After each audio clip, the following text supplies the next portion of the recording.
પાટણ જિલ્લાના હાજીપુરમાં એક સાથે સગી બહેનોએ પોલીસની પરીક્ષા પાસ કરી અનોખી સિદ્ધિ મેળવી। હાજીપુરના ઈશ્વરભાઈ ચૌહાણ પ્લમ્બરનું કામ કરી પરિવારનું ગુજરાન ચલાવે છે। સંતાનમાં તેમને 4 દીકરી અને 1 દીકરો છે। જાગૃતિ, હિના, હેતલ અને પ્રિયંકા ચારેય દીકરી પોલીસ ભરતીની તૈયારી કરતી। ગામના જ કોચ રમેશભાઈ દેસાઈ ચારેય દીકરીઓને સ્પર્ધાત્મક પરીક્ષાની તૈયારીઓ કરાવતા।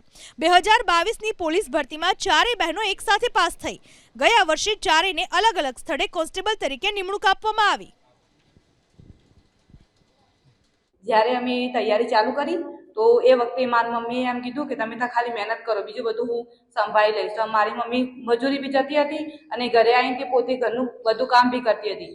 મારી મમ્મી પપ્પાએ અમારે બહુ સપોર્ટ કર્યો છે। એ રીતે અમારા ગામમાં રમેશભાઈ દેસાઈ કરીને સાહેબ છે, તેઓ પ્રેક્ટિસ કરાવે છે રનિંગની। બહારથી જે છોકરાઓ આવે છે એ બધાને, અને અમારા ગામના જે છોકરાઓ છે એ બધાને તેઓ પ્રેરણા આપે છે કે તમે બધા પણ આવો, આવી ભરતીમાં ભાગ લો। તેઓ અમને મફતમાં બધું પ્રોવાઈડ કરતા હતા એ વખતે। તો અમને પણ લાગે કે અમારા ગામમાં છે તો પણ અમારે તો તેનો ફાયદો ઉઠાવવો જ પડે। તેથી અમે બધા તેમની જોડે પ્રેક્ટિસ કરવા જતા અને તેઓ અમારી પાછળ ખૂબ જ મહેનત કરી હતી। મારા ગુરુજીનો ખાસ સપોર્ટ છે અને મારા મા બાપનો તો સપોર્ટ અમને હતો જ।